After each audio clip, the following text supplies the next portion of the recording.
بسم اللہ الرحمن الرحیم۔ خطبہ غدیر خم میں کس چیز کو بیان کیا گیا ہے؟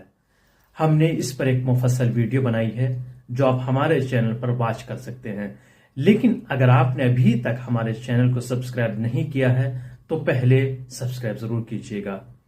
خطبہ غدیر خم جس کی ابتدا خدا کی حمد و ثنا اور اس کی وحدانیت سے رسول اکرم صلی اللہ علیہ وآلہ وسلم نے فرمائی، جس میں نماز کے ذکر کو بیان کیا گیا، جس میں حلال اور حرام کو بیان کیا گیا، جس میں امر بالمعروف اور نہی عن المنکر کو بیان کیا گیا، جس میں اتحاد کو بیان کیا گیا، ان تمام چیزوں کے ساتھ ساتھ رسول اکرم نے آخر میں یہ بھی فرمایا کہ میں تمہارے نفسوں پر اولویت رکھتا ہوں، میں تمہارے نفسوں پر مقدم ہوں۔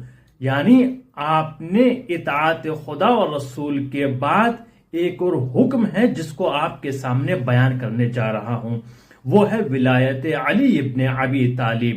اگر آپ نے ان تمام اعمال کو انجام دیا اور آپ کے دل میں محبت اہل بیت نہیں ہوئی تو آپ کے منہ پر ان اعمال کو پھینک کر مار دیا جائے گا۔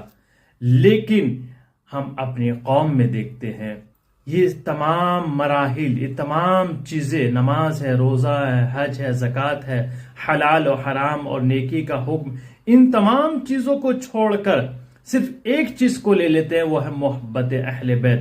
لیکن اگر ہم اس کو دیکھیں تو وہ صرف رسمی اعتبار سے لیتے ہیں، یعنی ہم ان کے نام پر صرف رسم ادا کرتے ہیں، دل سے کوئی کام نہیں کرتے ہیں۔